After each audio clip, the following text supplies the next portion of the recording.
Snow fell without sound that winter, blanketing the valley in a hush so deep it could almost erase memory. Each flake drifted like a secret unwilling to be kept. On the far edge of Coyote Hollow, where the road turned to ice and fences gave way to wilderness, Evelyn May Carter lived alone in a small cabin framed by pine and sorrow. The smoke from her chimney rose thin, trembling in the wind, as though uncertain it was still allowed to rise at all. Every morning began the same. She swept the porch though no one ever came, lit her small iron stove, and poured water from the tin kettle with the care of someone for whom even silence had become ritual. Her father's old hat still hung by the door, a relic she could not remove. Folks in town said she was touched by madness or grief, depending on how charitable their mood was. No one really knew. What they did know was that she spoke to no one, not since the day they buried her father, and her name fell from grace like a cracked church bell. Once each week she walked into town through snow deep enough to steal her breath. She'd tie her shawl tight, her boots patched at the soles, her gloved hands gripping a small basket of eggs for trade.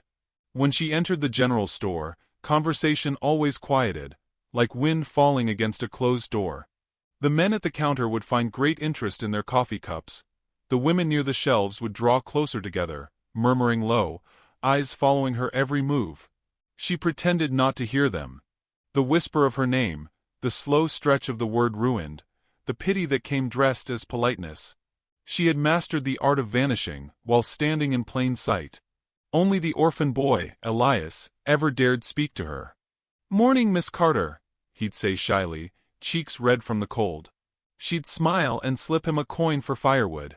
Kindness was the only language she still knew. That morning, though, the wind carried something different, an edge sharp enough to cut the hush. She sensed it before she saw them. 3 ranch hands spilling out of the saloon across the street, faces red with whiskey, boots crunching through snow. They followed her into the store like wolves catching scent. Their laughter filled the space where silence once lived. "Well, look who's come down from her mountain," one said, leaning on the counter, eyes tracing the curve of her shawl. "Didn't know ghosts needed flour." Evelyn stiffened, clutching the small bag in her hands. The storekeeper pretended to busy himself with a ledger. "Reckon she don't talk much," another man added, stepping closer. "Maybe she forgot how." Her pulse thudded against her ribs. She tried to move past them, but the third blocked her way, the smell of tobacco and ale thick on his breath. "How about you smile for us, miss?" The room seemed to shrink, air turning heavy as snow-laden roofs. She opened her mouth to speak, but before sound could form, the door swung wide and cold wind swept in. A shadow filled the threshold, tall, broad, silent. An Apache man stood there, snow melting on his dark hair, his face half lit by the gray light behind him. His coat was rough wool, shoulders squared, presence heavy with calm. The kind of calm that came before storms. He stepped forward without a word, and the air shifted. The men turned, uncertain. The stranger's eyes found hers, dark, steady, unblinking. His voice, when it came, was low enough to seem private, meant for her alone. "Act like you're mine." Her breath caught. The words weren't cruel or commanding. They were a shield spoken in a whisper. She didn't understand, but instinct overruled confusion. She moved closer, feeling his warmth beside her, the outline of a life she didn't know she'd been waiting for. The ranch hands faltered. One muttered, "Didn't know she took up with one of them." Another spat into the snow. But no one laughed now. The stranger's gaze cut through them, cold and still as winter. He reached out, laid a gloved hand on her shoulder, gentle, protective. "She'll walk out with me," he said evenly. The storekeeper looked away. The men stepped back. In that small silence, Evelyn felt something she hadn't felt in years. Safety, borrowed and strange. They walked outside together. The snow fell thicker now, the world reduced to white and breath. She wanted to speak, but couldn't find her voice. When they reached the hitching post, he stopped. "You were in danger," he said, eyes never leaving the horizon. "Nothing more." His words were calm, almost apologetic. Before she could answer, he turned and walked toward the treeline, boots crunching over frost. She watched him go, the shape of him fading into the storm, until only the whisper of his steps remained. That night, the fire in her cabin burned low. She sat near it with her shawl drawn tight, listening to the storm batter the shutters. The world outside was white chaos. Inside, it was only memory. Over and over, she heard his voice. Act like you're mine. Not a command, not a claim, but a strange mercy she couldn't explain. Days passed. No one came. The gossip in town grew teeth. Martha Turner, the innkeeper, told anyone who'd listen that Evelyn had found herself a savage protector. Men laughed, women clucked tongues, and the preacher warned his flock about the unnatural ways of the lonely. She bore it all in silence, because she had long ago learned that silence was her only armor. Still, each night she found herself standing at the window, watching the snow drift down, hoping for the dark figure to return. She told herself it was only gratitude, that he'd saved her from humiliation. But deep down, beneath the ache of loneliness, something small had begun to thaw. One evening, as dusk folded into blue, she noticed tracks in the snow outside her fence. Large, deliberate prints leading toward the woods. She followed them a few steps before stopping, heart pounding. The tracks ended near an old oak, where a piece of split firewood lay neatly stacked beside it. He had been there. Quietly, without word or witness. That night she left a small loaf of bread on the fence post, unsure if he would take it, unsure why she cared. By morning it was gone, and a single feather rested in its place. Black and iridescent, glinting faintly in the dawn light. Evelyn turned it over in her palm, fingers trembling. The gesture was simple, yet it felt sacred, like a language beyond words. She tucked the feather into her father's hat by the door, as though claiming something neither of them could yet name. But the peace did not last. A week later, Sheriff Briggs rode up to her cabin, his horse steaming in the cold. "Miss Carter," he said, tipping his hat. "Folks are talking again. They say you've been seen keeping company with an Apache. You'd best mind the company you keep. These hills don't forgive easy." She met his gaze without flinching. These hills never did. He studied her a moment, then rode off, the crunch of hooves fading into distance. She stood on the porch long after, the wind slicing against her cheeks, a storm gathering somewhere unseen. That night, the fire refused to warm her. She dreamt of the stranger again, his calm voice, the way the room had fallen silent around him. In the dream, she stood beside him in falling snow, and for the first time, she wasn't afraid of being seen. When morning came, the world outside lay hushed beneath a new layer of white. She opened her door to find a single line of fresh footprints leading up her path, stopping just short of the threshold. No knock. No sound. Only a small piece of folded cloth left on the step, a scrap from his coat sleeve, torn and mended with her own thread. Evelyn pressed it to her chest, heart pounding, breath misting in the cold air. Somewhere beyond the trees, she thought she saw movement, a figure watching, waiting, perhaps protecting. She couldn't be sure. But she knew one thing. Her world was no longer empty. The silence that once crushed her now carried a different kind of weight, an unspoken promise beneath the snow. And though she did not yet understand why, she whispered to the quiet around her, as if answering a voice the wind had carried miles to reach her. "I acted like I was yours, and somehow I still am." Snow fell for 7 days straight after that morning, softening the world into silence. The pines bowed low beneath the weight, the creek froze mid-song, and the only sound beyond the wind was the faint groan of wood as Evelyn's cabin settled against the cold. Each dawn began with her breath turning white in the dim light, her fingers raw from splitting kindling, her thoughts circling back to the memory of that quiet voice. "Act like you're mine." The words had rooted somewhere deep, taking shape like a seed under frost. On the 8th morning, she stepped outside to gather water and stopped. Beside the woodpile lay a neat stack of freshly chopped logs, the cuts clean and strong. Her breath caught. She turned in a slow circle, eyes scanning the treeline. The forest stood still, thick with falling snow, but she felt him near, the same steady presence that had once filled the store. A warmth stirred beneath her ribs, unfamiliar and dangerous. That night, when the wind howled and the lantern flickered low, she placed another loaf of bread on the fence post. By morning it was gone again, and a single crow feather lay in its place.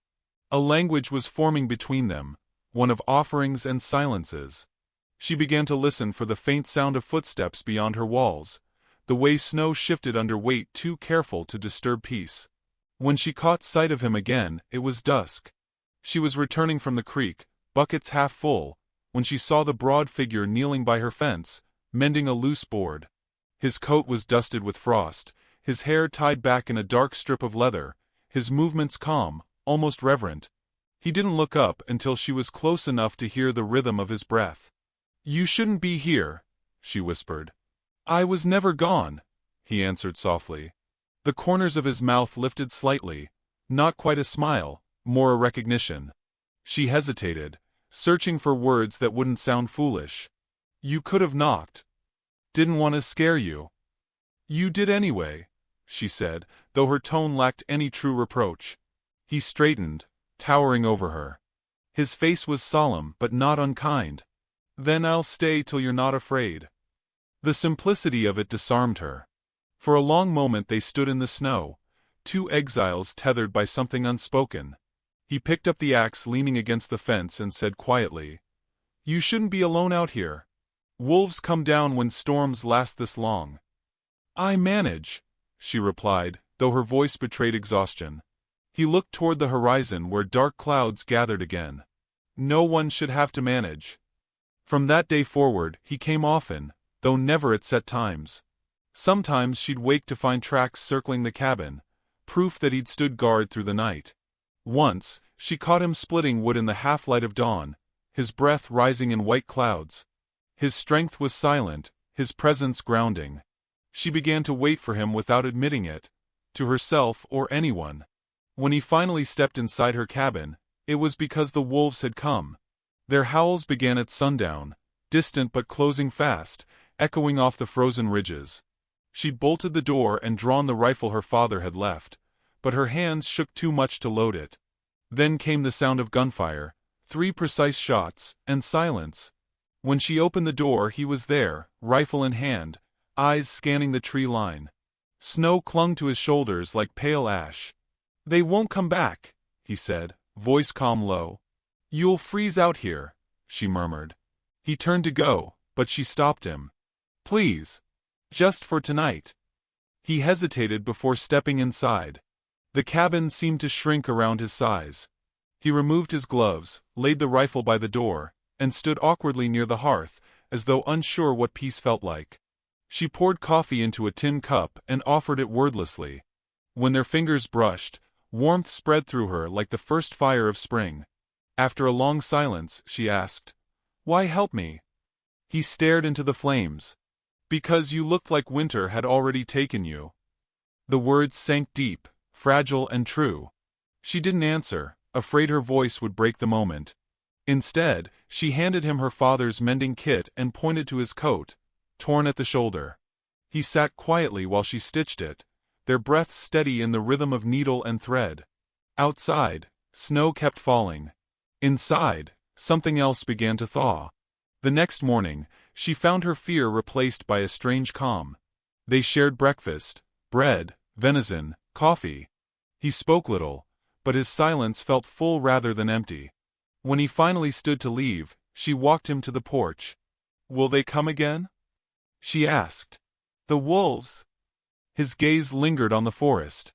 "Always." Later that week, she went into town for supplies. Conversation halted as she entered the store as usual, but the silence this time carried something new, a tension sharp enough to taste. Martha Turner's eyes narrowed. "We saw him, you know. Out by your place. Folks are saying he's living with you." Evelyn froze, forcing her voice steady. "He's not." "Doesn't matter," Martha said, smiling thinly. "People will believe what keeps them warm through winter." Evelyn left without another word. By the time she reached her cabin, dusk had fallen, and a bitter wind was rising. She found Talon waiting by the woodpile, expression unreadable. "They're talking," she said quietly. "They've always talked," he replied.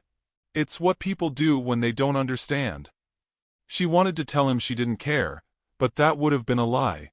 Years of being the town's whisper had carved too many scars. Yet when he looked at her, really looked, she felt those wounds dull. That night, she watched him through the cabin window as he checked the fence, his shadow long against the snow. The lamplight flickered over his face, catching the calm behind his eyes, the strength beneath restraint. She realized then that what she feared most wasn't the town's judgment. It was the thought of losing the small peace he brought. When dawn came, he was gone again, but his footprints led down the path and into the trees. On her porch sat a bundle wrapped in hide. Smoked meat, a repaired trap, and another feather, this one white. She held it to her heart and smiled faintly, though tears blurred her vision. The world outside was still cold, still cruel, but now it was shared. Two worlds, hers and his, had brushed like passing shadows in snow, leaving warmth where none should exist. And as she stood there, the storm lifting, she caught a sound beyond the pines, a single distant whistle carried by wind. It wasn't warning. It wasn't farewell. It was promise. She closed her eyes and whispered to the quiet, "Then I'll wait." The thaw came slow that year, as if the earth itself feared to wake. The snow melted in pale veins down the hillsides, exposing the dark bones of the land. Evelyn had grown used to the quiet rhythm of her days, with smoke curling through the rafters, coffee on the stove, the occasional trace of his presence in the woods. It had become enough.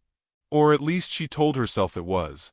But when Sheriff Briggs rode up one gray morning, his face drawn and his horse steaming, she knew peace never lasted long in Coyote Hollow. He dismounted with a grunt and brushed the frost from his coat. "Miss Carter," he said, tipping his hat with the barest show of civility. "I'll be plain. You got company that's stirring talk. Some don't like the sight of an Apache wandering near white land." She stood on the porch, her hands folded against her apron, heart steady but slow. "Talon's never harmed anyone," she said softly. "That may be," the sheriff replied, tightening his gloves. "But folks remember what they want, and right now they want someone to blame for their hunger and their fears. Word's spreading he's been sleeping under your roof." She felt the heat rise to her cheeks. "That's a lie." "Maybe. But lies grow quick when truth's left out in the cold. Be wise, Miss Carter. Send him off before someone rides out to do it for you." He turned his horse and rode off without waiting for her answer, leaving deep prints in the half-frozen mud. She watched until he disappeared over the ridge, the sound of hooves fading like a heartbeat retreating into distance. That night, she waited by the window longer than usual. The fire burned low, the snow outside glowing faintly beneath the moon.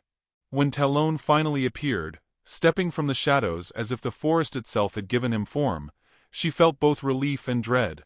"They're talking," she said quietly as he entered, shaking snow from his coat. "They always do," he answered, setting down his rifle. His voice was calm, but his eyes carried a weariness deeper than winter. "This time it's worse." The sheriff came. He looked toward the fire, then back to her. "You want me gone?" "No," she said too quickly, her voice trembling. "But they'll come if you stay. They'll hurt you, and they'll ruin me for good measure." He studied her for a long moment. "You think their hate's worse than your loneliness?" She looked away, throat tight. "I've survived loneliness before." He stepped closer, his presence filling the room like quiet thunder. "You call this surviving?" Her eyes met his. "What else do you call it?" He didn't answer. Instead, he reached into his coat and placed a small bundle of sage on the table. "For your fire. It burns clean, even when the wind turns." When he turned to leave, she caught his sleeve. "Please. Stay till morning." He hesitated, then nodded once. That night, they sat in silence by the fire, the air heavy with things unsaid. When the flames burned low, he spoke, voice softer than she'd ever heard it. "When I was a boy, my mother told me every winter is a test. The earth asks who deserves to stay. The weak go quiet, the strong learn how to share heat." He looked at her then. "You've been strong too long alone." Her hands trembled in her lap. "And you think I should share my heat?" A small smile touched his mouth. "Only if you wish to live." The words were neither bold nor indecent, yet they left her breathless. For a moment she imagined leaning toward him, imagined the sound of wind against the shutters, and his hand resting over hers. But fear, old familiar fear, rose like a wall between them. She stood abruptly. "You should sleep near the fire. I'll take the bed." He nodded without protest, but as she turned away, she caught the faintest glimmer of sorrow in his eyes. When she woke, the fire had died, and he was gone. Outside, the dawn burned cold and pink. Fresh tracks led down the path, away from the cabin. On the porch rail hung a strip of rawhide tied in a loop, a token of parting, perhaps protection. She pressed it to her lips, whispering, "Come back," though no one could hear. By noon, word had reached her that the men of town were gathering. Martha Turner arrived uninvited, her shawl pulled tight, her expression grave with false concern. "You've put yourself in a fix, dear. Half the town's talking about running that Apache off. Best you keep your head down, or they'll take you for his woman." Evelyn's hands tightened around the doorframe. "Let them. They already took everything else." Martha's lips pursed. "You'll regret your pride." When she left, the cabin felt smaller, the air heavy with dread. That evening, Evelyn lit her lamp early and stood outside, staring into the pines as snow began to fall again. Slow, deliberate flakes catching the faint light. She whispered into the wind, hoping it would carry her voice to wherever he was. "Don't come back tonight." But by moonrise he did. She found him sitting on the porch steps, sharpening his knife, the motion slow and meditative. His hair was damp with melting snow, his face drawn in quiet resolve. "They'll come," she said. "I know. Then why stay?" He looked up, eyes dark as riverstone. "Because leaving won't change what they've already decided." A shiver ran through her, half fear, half awe. "They'll kill you." "Maybe." He sheathed the knife and rose to his full height. "But not before they see what a man looks like who isn't afraid." Evelyn stepped closer, the hem of her dress brushing his boots. "And what about me? What will they see when they look at me?" He hesitated, then said softly, "They'll see the first woman who ever stood beside me." Her breath hitched. The words struck deeper than any touch. The wind rose, carrying the faint scent of pine smoke from town. She knew it wouldn't be long now. Every instinct screamed to run, to hide, to beg him to flee while he still could. But instead she reached for his hand, her fingers trembling against his calloused palm. "If you go," she whispered, "they'll hunt you. If I stay, they'll hunt us both. Then take me with you." The words spilled out before she could stop them. He froze. The firelight from the window brushed his face, showing the conflict carved there. "You wouldn't survive my world," he said finally. She lifted her chin. "I'm not surviving this one." For a heartbeat, they stood locked in the same silence that had first bound them. Two strangers tethered by need stronger than fear. He reached up, brushed a strand of hair from her face. His touch was barely there, but it set her soul ablaze. "Evelyn," he murmured, her name a sound she hadn't realized she'd been waiting to hear. "If I stay tonight, everything changes." She nodded. "Then let it." He drew back as if the words had cut him, then turned toward the dark line of trees. "You don't know what you ask." "Maybe not," she said, her voice breaking. "But I know what it costs to be alone." He looked at her one last time, the snow falling between them like a curtain. "Then keep the fire burning," he said quietly. "If I can, I'll find my way back." And before she could speak again he was gone, vanished into the forest, his footprints already filling with snow. She stood there long after, the wind biting her skin, the silence of the pines pressing close. Inside, the fire flickered weakly, its glow trembling on the walls. She closed the door, leaned against it, and let herself weep. Not for the danger, but for the hollow warmth he'd left behind. Outside, the storm thickened, swallowing the world in white. Somewhere far beyond sight, a wolf howled. One long, lonely note that echoed down the valley and settled in her chest. Evelyn wiped her tears, stoked the fire higher, and whispered into the crackling flame, as though it might reach him wherever he'd gone. "Then I'll keep the fire burning." The storm came before dawn, carried on a wind so fierce it seemed to tear the sky apart. Snow swept sideways across the valley, erasing roads, fences, and footprints alike. Evelyn woke to the sound of it battering the shutters, her heart pounding before her mind caught up. Then came the noise, shouting, the crack of hooves over ice, the chaos of men in the dark. She threw on her shawl and stumbled to the window. Lanterns flickered through the white swirl, figures on horseback, torches blazing. She knew at once who they had come for. By the time she opened the door, the night was already split open with violence. At the edge of her yard, men struggled in the storm's howl, rough hands dragging Talon to his knees, his arms bound, his face bloodied where a rifle butt had struck him. The sheriff's voice cut through the wind. "We warned him. No Apache sleeps this close to town and lives to boast about it." "Stop!" Evelyn's voice cracked as she ran toward them, snow clawing at her legs. The men turned, startled to see her in her nightdress, hair loose, cheeks red from cold and fury. "You'll kill him." "Best outcome," one spat. "He's been stealing from cabins, scaring folks' wives." "That's a lie," she shouted, stepping between them and the bound man. "He's done nothing but help me. You all know it." The sheriff's jaw tightened. "You'd best move aside, Miss Carter. This isn't your fight." She didn't move. Behind her, Talon raised his head.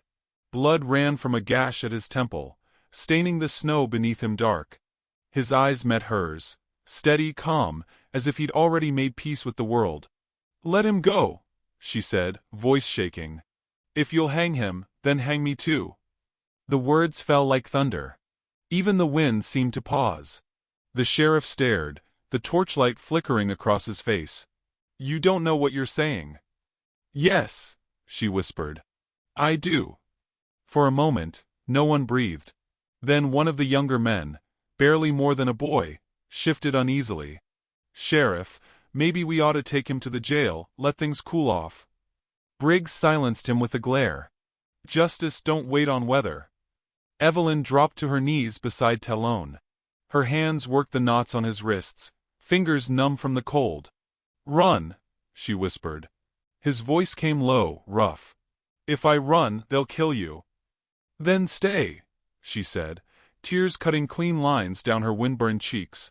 "But not like this."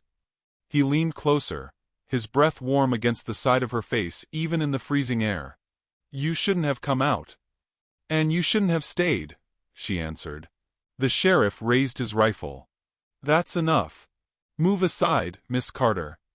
She stood slowly, turning to face him, snow catching in her lashes. "If you shoot him, you'll have to shoot me first." The wind screamed through the trees, scattering the torch's light. Something in her stillness unnerved them. This thin, pale woman standing against the storm with nothing but conviction for armor. One man muttered a curse and lowered his gun. Another shifted back, eyes flicking toward the sheriff for permission to leave. Briggs' jaw clenched. He leveled the rifle, but his hands trembled. The blizzard swirled between them, the snow so thick now he could barely see her face. When she spoke again, her voice was low, steady, carrying over the storm like a prayer. "You talk about law, Sheriff, but this isn't law. This is fear. And fear don't build anything worth keeping." He hesitated, breath ragged. Around him, the others were faltering, faces pale, fingers cold, the certainty of violence eroding under the weight of her words. Finally, with a rough exhale, he lowered the rifle. "Take him," he muttered. "But don't come back." No one moved until Evelyn knelt again, helping Talon to his feet. His arm hung limp, his shoulder bleeding through torn cloth, but his eyes burned with something fierce and alive. Together they stumbled toward the horse tethered near the fence. The men parted like reeds before them. The storm swallowed them as they rode into the dark, snow lashing their faces. The wind bit through her shawl, freezing her tears, but she didn't look back. The cabin's light faded behind them, until it was only a pinprick swallowed by white. Hours passed before they reached the ridge. The horse stumbled, exhausted. She slid down first, half carrying him toward a cluster of pines where a small cabin crouched against the hillside. His old hunting lodge. Smoke from a dying fire curled from the chimney. Inside, it smelled of cedar and ashes. Evelyn guided him to a cot near the hearth, and tore strips from her dress to bind his wounds. Her hands trembled as she cleaned the gash along his ribs. He winced but didn't pull away. The firelight painted his skin in gold and shadow. "They would have killed you," she whispered. He met her gaze. "They still might." "Not here." He smiled faintly. "You sound sure." "I have to be." She pressed the bandage tighter, then sat beside him, the fire crackling between them. "Why didn't you fight back?" "Because I saw you." She frowned. "That's no answer." He looked toward the flames, voice low. "When a man's seen enough hate, sometimes the only way to win is to stop giving it what it wants." She studied him in the dim light, the line of his jaw, the way his breath steadied even through pain. Something inside her softened, the last wall of her fear melting like frost. "I thought I was saving you," she murmured. "But you've been saving me all along." He turned his head toward her, eyes reflecting the fire's glow. "You gave me something no one else ever did." "What?" "Belief." For a long moment they sat without speaking, the storm howling outside, the firelight flickering over their faces. Then, quietly, he reached for her hand. His touch was rough, hesitant, as if afraid she might pull away. She didn't. "Evelyn," he whispered. Her name in his voice sounded like a promise kept too long in silence. She leaned closer, her forehead resting against his. The world outside disappeared. The cold, the cruelty, the years of shame and loneliness. There was only warmth, shared between two souls who had fought too long to be seen. The fire popped, throwing sparks that drifted like falling stars. He brushed her hair back gently, his thumb tracing the edge of her cheek. "Act like you're mine," he murmured, the same words that had once saved her. She smiled through tears. "I already do." Outside, the storm began to quiet, the wind softening into a hush. She pressed her hand to his chest, feeling the steady beat beneath her palm. The snow on the roof melted and slid down in sheets, leaving the world reborn beneath it. When dawn finally broke, the light fell pale and pink across the valley. Smoke rose from the chimney, thin but sure. Inside, she watched him sleep, the lines of pain eased from his face. She tucked the blanket higher around his shoulders, her heart full with something too vast to name. And as the first sunlight touched the hills, she whispered, not to him, but to the stillness that had carried them this far. "Some loves don't begin with fire. They begin with snow." She stood, stepped to the window, and looked out toward the fading storm. The world was new again, yet fragile. Behind her, his voice, hoarse but steady, broke the silence. "Evelyn," he said. She turned. He was awake, his gaze soft but unyielding. "If they come again," he murmured, "I'll stand for you." Her eyes glistened. "Then we'll stand together." The wind rose once more, carrying their breath, their warmth, and the echo of survival into the endless white.